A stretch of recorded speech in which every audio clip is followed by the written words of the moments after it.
रामकृष्ण हरी मंडळी, वारकरी संप्रदायातील नामांकित कीर्तनकारांची कीर्तन ऐकण्यासाठी आत्ताच आपल्या संतश्रेष्ठ या युट्यूब चॅनलला सबस्क्राईब करा.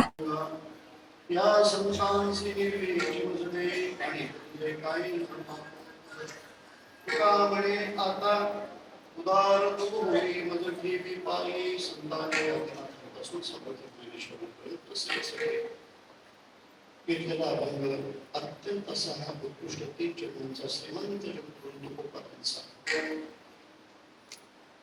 आणि अभंगाच्या माध्यमातून तुकोबारांनी आपल्या मनातला जो भाव आहे तो भाव कोणासमोर प्रकट केला आहे तर त्या परमेश्वराचं आणि त्या पांडुरंगाचं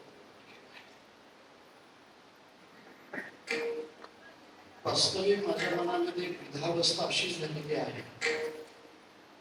पहाटे 4ला परत तुम्हाला उठायचं आहे. पहाटे 4ला काकडा सुरू होणार. उठा जागे वाहरे आता स्मरण करा पंढरीनाथा. पहाटचा काकडा होणार आणि 5:30ला तरी परत पुनश्च स्तोत्रांचे जे स्तोत्र आहे त्यांचं पठण होणार आणि बरोबर 6:30 वाजता 6:30 ते 10:30 पर्यंत पुनश्च ज्ञानेश्वरीच्या पारायणाला सुरुवात होईल. आणि नंतर पारायण झाल्यानंतर स्थापनेची पूजा होईल आणि तुमची सुट्टी होईल परत दुपारी 1:30 वाजता.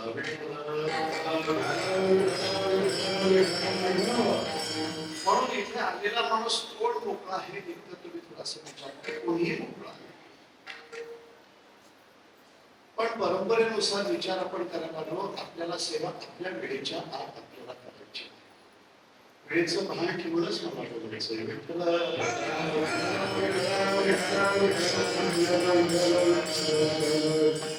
पुनश्च उद्या तुम्हालाही सेवेला हजर व्हायचे आणि गुरुबाबांनाही सेवेसाठी हजर व्हायचं आहे.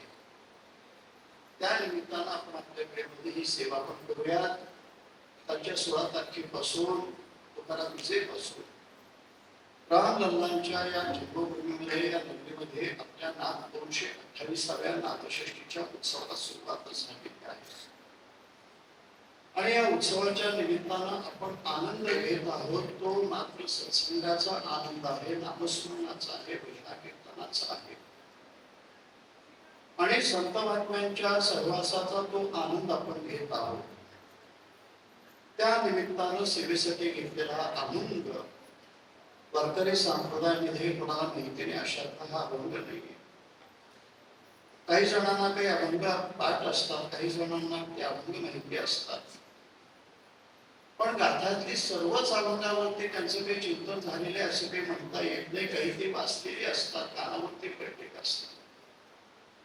आणि ज्या वेळेला आपण गाथ्याचं पारायण करतो, गाथ्याचं पारायण करत असताना पहिल्या अभंगापासून ते शेवटच्या अभंगापर्यंत गाथ्यामधल्या अभंगाची सेवा आपल्या मुखारविंदातनं आपल्याकडनं होत असते. आणि त्या निमित्तानं जो वारकरी आहे त्या वारकरीला हा अभंग माहिती नाही अशातली गोष्ट नाही.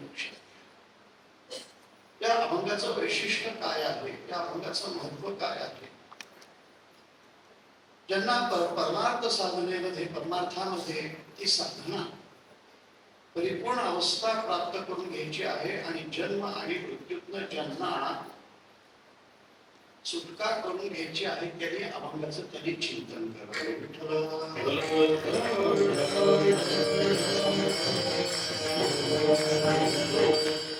प्रपंचामध्ये जीवनामध्ये व्यक्ती हा कोणत्या ना कोणत्या गोष्टींमध्ये तो अडकलेला आहे. कोणी विषयांमध्ये अडकला आहे, कोणी दुरित कर्मांमध्ये अडकलेला आहे, कोणी लोकांना फसवण्यामध्ये अडकलेला आहे. काही जण 19-20 करण्यामध्ये अडकून पडलेली आहे. अशी मंडळी आहे. काही जण खोटं बोलण्यामध्ये सुद्धा अडकून पडलेली आहेत.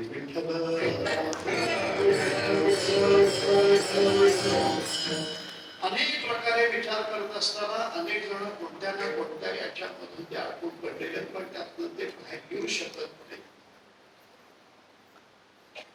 पण जीवनामध्ये तो जीव अडकून पडतो. तो जन्म आणि मृत्यूमध्ये तो अडकून पडलेला. थोडस बोलायला त्रास होतोय पण मी सावकाश मी बोलणार. मध्ये तू अडकून पडलेला.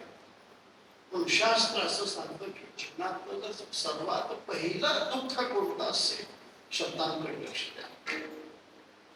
जीवनातलं पहिलं दुःख कोणतं? तुम्हाला विचारलं जीवनातलं पहिलं दुःख कोणतं आहे? पहिलं दुःख कोणतं आहे? ज्यावेळेस एखाद्या व्यक्तीला कळायला लागतं की तो म्हणतो की माझ्या जीवनातलं अमुक अमुक अमुक अमुक हे दुःख आहे. प्रत्येक जण आपल्या अनुभवाच्या माध्यमातून सांगतो की हे माझं पहिलं दुःख, हे माझं पहिलं दुःख, हे माझं पहिलं. पण ज्यावेळेस आपण शास्त्राचा विचार करतो, शास्त्राचा विचार करत असताना शास्त्र सांगतं पहिलं दुःख जर प्रत्येक व्यक्तीचं कोणतं आहे ते एकसारखं आहे. मग त्याला आध्यात्मिक दुःख म्हणायचं का अधिभौतिक म्हणायचं का अधिदैविक दुःख म्हणायचं? दुःखाचे अनेक प्रकार जरी शास्त्रामध्ये सांगितले जर असतील तरी सुद्धा आध्यात्मिक, अधिभौतिक आणि अधिदैविकच हे जे प्रमुख दुःख सांगितले. जीवनामध्ये पावलोपरी पदोपदी आपल्याला दुःख हे येतच असत. अनेकांचे दुःख आहे, अनेकांचे दुःख आहे. कोणाचा घराणा श्रीमंत आहे पण घराण्यातली मुलं शिकलेली नाही, दुःख आहे. विठ्ठल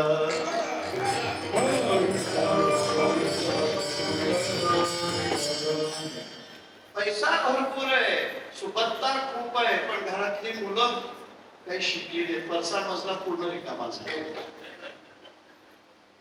म्हणून वरचा मजला कधी माणसाचा रिकामा असता कामा नये, तो विचाराने तो भरलेला पाहिजे. लक्षात काही अत्यंत गरीब आहे पण त्या घरातली मुलं आपण जर पाहिली तर कशी आहे, तर सरस्वतीचं देणं त्यांच्या त्या घरामध्ये तिथे लागलेलं आहे. काही जणांच्या बाबतीमध्ये आपण पाहतो लग्न झालेले, काही जणांचं लग्न होत नाही, दुःख आहे. काही जणांचं लग्न झालं पण मूलबाळ होत नाही.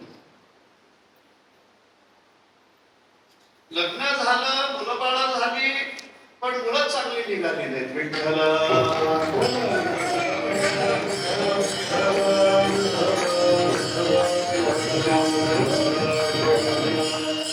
आयुष्य मिळालं, आरोग्य मिळालं नाही. आरोग्य मिळालं, आयुष्य मिळालं नाही. विठ्ठल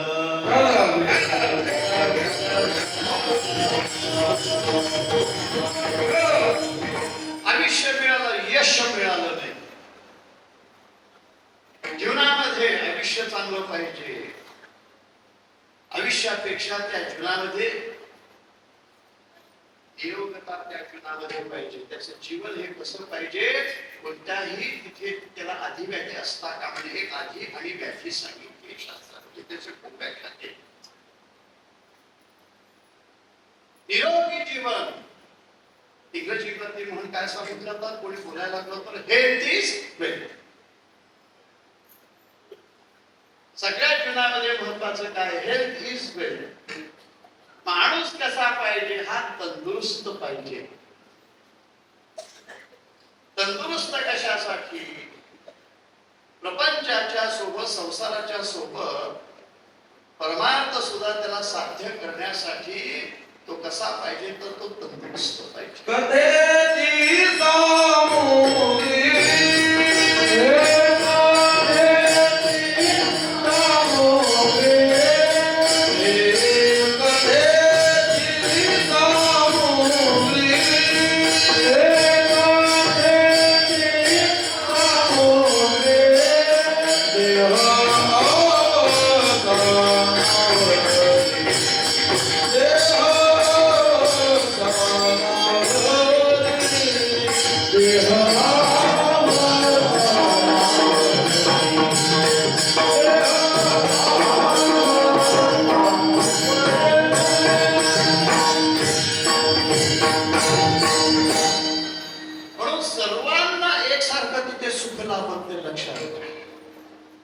त्याच्यासाठी आम्ही गादीचं उदाहरण देतो, पलंगाचं उदाहरण देतो. आज मला सांगा, तुम्हाला झोपायला खाली साध्या चटईवरती झोपायला आवडतं, गादीच्या वरती आवडतं का गादीवरती? बरेच जण आता गादीवर बसून कीर्तन ऐकायला लागले.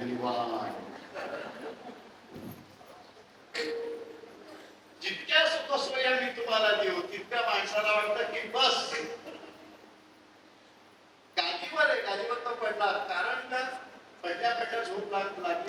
समजायचं की तो अत्यंत सुखी माणूस आहे. सुखाची लक्षणं सांगितली. पहिल्या झोप लागायला पाहिजे बरं का. म्हणून वारकरी कसा असतो, तो दिवसभर ज्ञानोबा तुकाराम रामकृष्ण हरीचं वचन शेतातली कामं करतो आणि घरी आल्यानंतर त्याचं जेवण काय असतं तर केवळ दाल रोटी त्याचं जेवण असतं. दाल रोटी खाओ और प्रभु के गुण गाओ.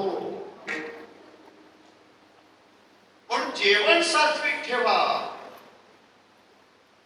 ताटातले पदार्थ वाढवू नका. जितकं कमी अन्न आपण खाऊ, जितकं सात्विक खाऊ, तितकं जास्त वर्ष आपण जगू.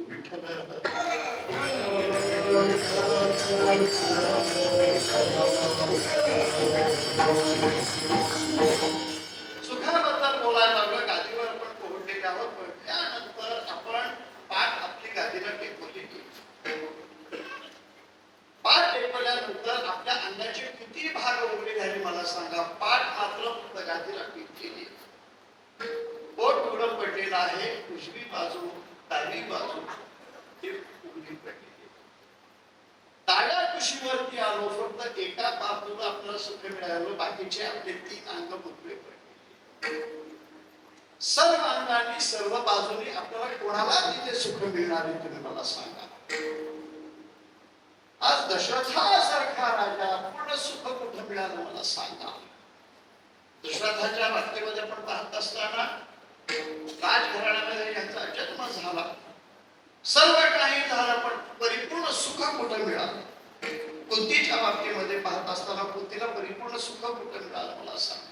कोठे काही कोठे काही कोठे काही कोठे काही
संसारातली वस्तू आहे. मागे आजपर्यंत ती कोणाला संतृप्त करू शकली नाही.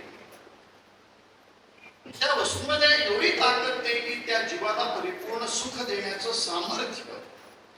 आणि पुढे जाऊन आपण पाहायला हवं की वस्तू परिपूर्ण कोणाला असं सुख देऊ सुद्धा शकणार. भूतकाळाचा विचार करा, वर्तमान काळाचा विचार करा आणि भविष्य काळाचा विचार करा. पण संत महात्म्याने तो परिपूर्ण संसाराचा त्याने अवघड अनुभव घेतला. या अभंगाची उत्पत्ती कशी झाली, हा अभंग तुकोबांना का निर्माण करावा लागला, या अभंग त्यांना का रचावा लागला. आज ज्यावेळेस त्यांनी गाथामध्ये केवळ तुकोबांबद्दल बोलतो, अनेक संत महात्मा अनेक अशी अभंगाची रचना केली. रचना केल्यानंतर त्या अभंगाच्या माध्यमातून त्यांना काय सांगायचंय तर तो एक अनुभव असतो लक्षात. आज आपल्या मागे सुद्धा आपल्याजवळ जो अनुभव आहे तो प्रपंचातला अनुभव आहे, संसारातला अनुभव आहे. पण सांगावा की संसार हा चांगला आहे, सांगावे की संसारामध्ये परिपूर्ण सुख आहे, सांगावं कोणी सांगावं आम्ही आजपर्यंत त्या संसारामध्ये सर्व काही सुख आम्ही भोगलेली आहोत. संसार हा केव्हा चांगला होतो, संसार हा केव्हा वाईट होतो याचं थोडंसं चिंतन. रामलल्लाच्या नगरीमध्ये आपण आहोत, अयोध्येमध्ये आपण आहोत. ज्या वेळेला रामचंद्र आणि सीताबाई वनवासाला गेले, 14 वर्षाचा तो वनवास त्यांनी भोगला. म्हणून प्रभू रामचंद्रांच्या बाबतीमध्ये हे बोलत असताना, सांगत असताना त्याचं जीवन चरित्र हे कसं आहे, तर त्याचं जीवन चरित्र हे त्यांचं अनुकरण आपल्याला करावं लागतं. का आपल्याला अनुकरण करावं लागतं? त्यांचं जीवन म्हणजे आदर्शाने ओतप्रोत हे भरलेले विठ्ठल.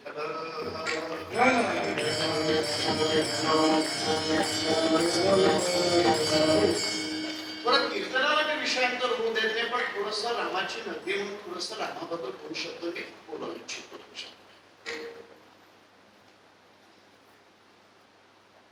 आदर्शाचा परिपाठ जर कोण असते, आदर्शाचा परिपाठ रामचंद्र. आज अनेक जण त्या धर्माचा आश्रय घेऊन जगतात. धर्म एवो हतो हंती धर्मो रक्षन्ति रक्षिता. धर्माबद्दल अनेक जण धर्माची व्याख्या करतात, पण मूळ धर्म जर एकाला विचारला, रे मूळ तुम्ही धर्माबद्दल काय सांगता, तुम्ही धर्माबद्दल तुम्ही सांगा, मूळ काय धर्म तुम्ही सांगा. अनेक प्रकारांचे धर्म सांगितलेले आहेत, पण मी एकच शब्द उच्चारतो, धर्म म्हणजे काय? प्रभू रामचंद्र म्हणजे परिपूर्ण धर्म आहे. विठ्ठल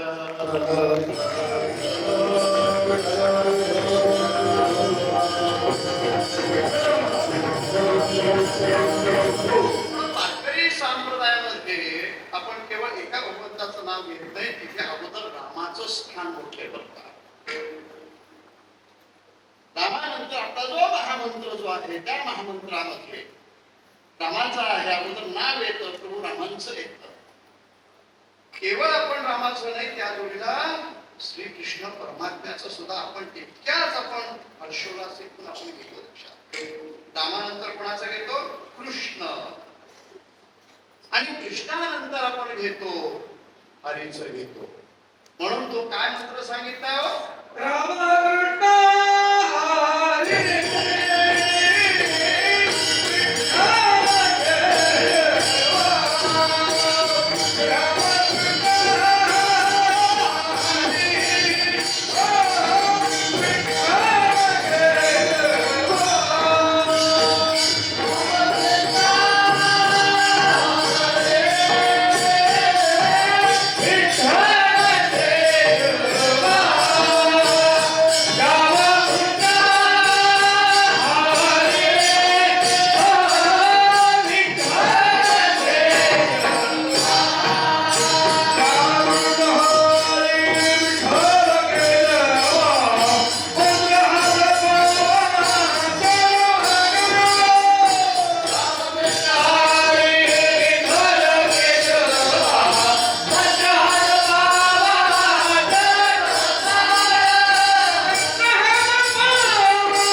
अक्षरामध्ये 3 वर्ण आलेली आहेत.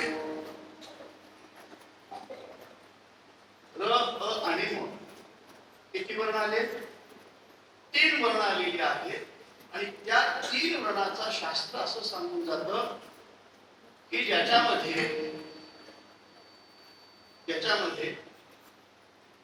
अग्नि तत्व, सूर्य तत्व आणि चंद्र तत्व ज्याच्यामध्ये आलेला आहे, तो कोण आहे तर तो प्रभू राम आहे. विठ्ठल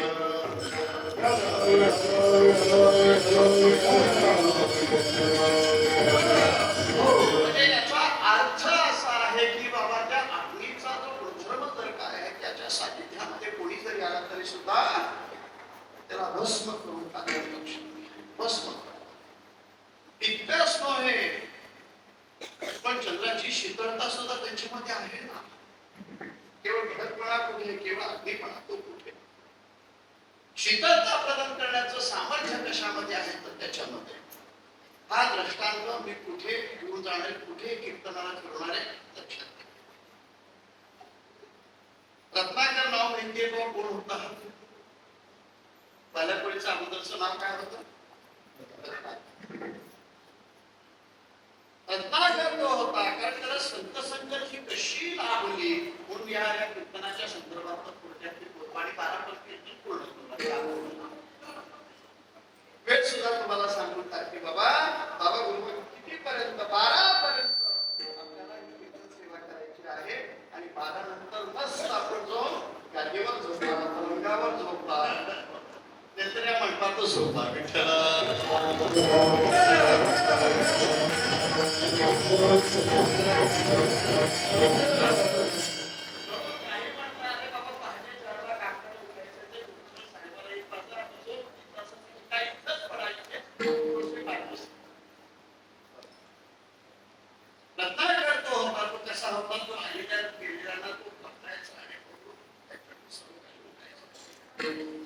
पण जीवनामध्ये व्यक्तीच्या जीवनामध्ये भाग्याचा उद्रेक हा भावाला भाग्याचा उद्रेक तो भावाला तो भाग्य कधी उजळणार. तुम्ही फेऱ्यानोबी गावात रोज सोहायला लागला आरशासमोर उभे आहात बरं का.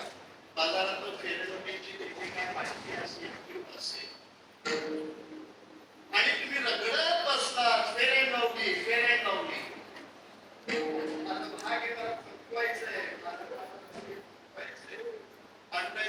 म्हणतात अरे चेहऱ्यावरती राहावा आणि गुरु पण प्राप्त करा.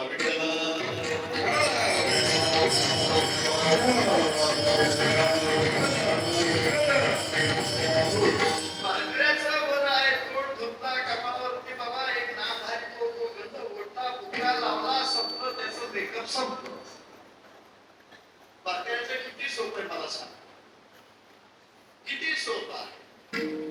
एखादा कोणी लिंगायत असेल कोणी शैव असेल तो काय करतो स्वच्छ करून घेतल्यानंतर तो अनुभव ज्यावेळेस आम्ही सूर्यामध्ये आम्ही बसल्यानंतर कारण आम्ही लिंगायत होता पण लिंगायत असताना परंपरा कशा वारकरीची आली हे वारकरी संप्रदायाचं वैशिष्ट्य आहे.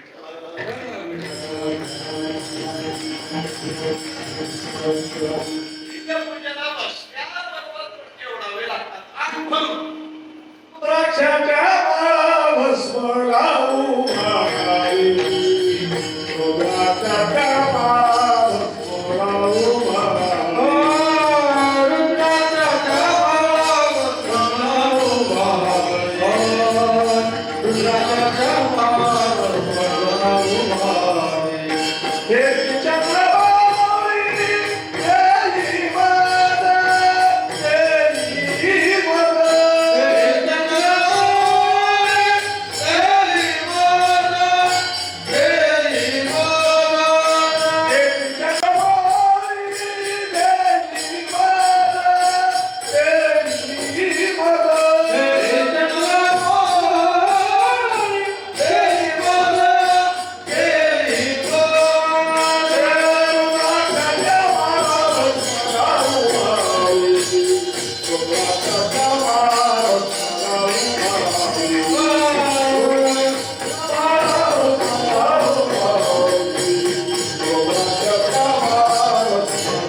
जास्त वेळ घ्यायचा नाही, वेळेत आपल्याला करायची सेवा पूर्ण करायची. आणि ज्यावेळेस त्यांना अडवल्यानंतर, कारण का बोलून गेलो, आपलं जे भाग्य आहे ते उदयाला यावं. भाग्य सगळ्यांचं उदयाला येतं, सगळ्यांचं भाग्य उदयाला येत. उदयाला यावं लागतं, त्याच्यासाठी आपल्याला त्या संतांची गाठवे आणि खरंच सांगितलं की पाहिला रे, तुझ्याकडे पाहिल्यानंतर तुझ्याकडे तर काही नाही, योगाचा संवाद झाला. आणि त्यावेळेला रत्नाकरांनी म्हणजे त्या एक पहिला प्रश्न असा केला, अरे मला बघू तुला भीती वाटली नाही का? मला बघून तुला भीती वाटली नाही का? एखादा अकरा कोणी आपल्या समोर आल्यानंतर माणसाला भीती वाटते. काळोख अंधारामध्ये आपण ज्यावेळेस जातो आणि काही प्रतिकृती दिसल्यानंतर सुद्धा आपल्याला भीती वाटते. लहान मुलं असतो, जेवत नाही म्हणतात, जेवला नाहीस तर मग बागुल बोगळा आहे. आता बागुल आला पण लहानपणी आम्हाला सुद्धा बागुलची खूप भीती घालायची.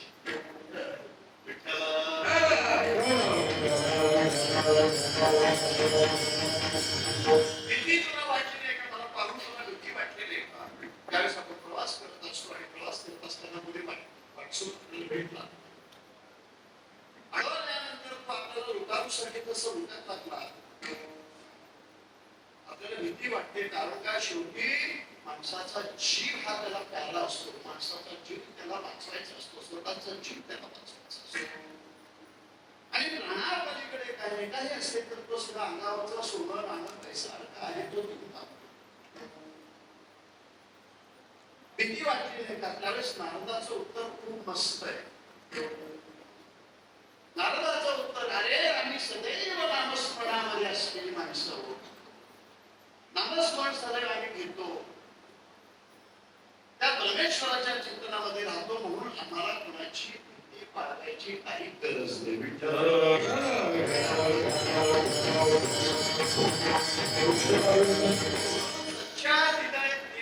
ज्यावेळेस तुम्ही परमेश्वराची आराधना, उपासना, नामस्मरण, चिंतन, त्याचं कार्य ज्यावेळेस तुम्ही करायला लागता, त्यावेळेला देव नावाची वस्तू तुमच्या जवळ राहणार नाही. देव किंवा भीती. मराठवाड्याकडे तुम्ही या आपल्या आमच्याकडे वगैरे लई भेव वाटत, लई भेव वाटत, पण त्या भाषेमध्ये किती गोडवा आहे. लई भेव वाटतं बघा, लई भेव वाटत, लई भेव. आता हे लई आलं, भेव वाटतं, भेव वाटतं म्हणजे भीती वाटतं. उत्तर दिलं, अरे आम्ही त्या परमेश्वराच्या ईश्वराच्या सदैव नामस्मरण आम्ही करणार आहे.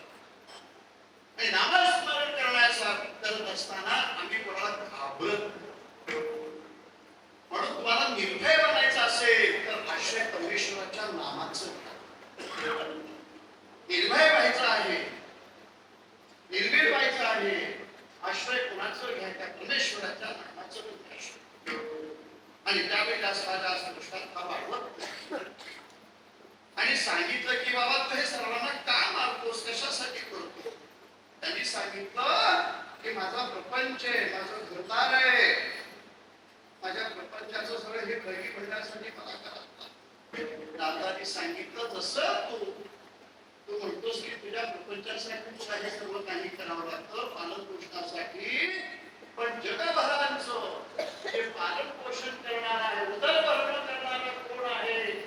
तो परमेश्वर आहे. त्या प्रपंचाचा गाडा, संसाराचा हा गाडा, जगाचा संसाराचा गाडा हाकणारा जर कोण आहे तर तो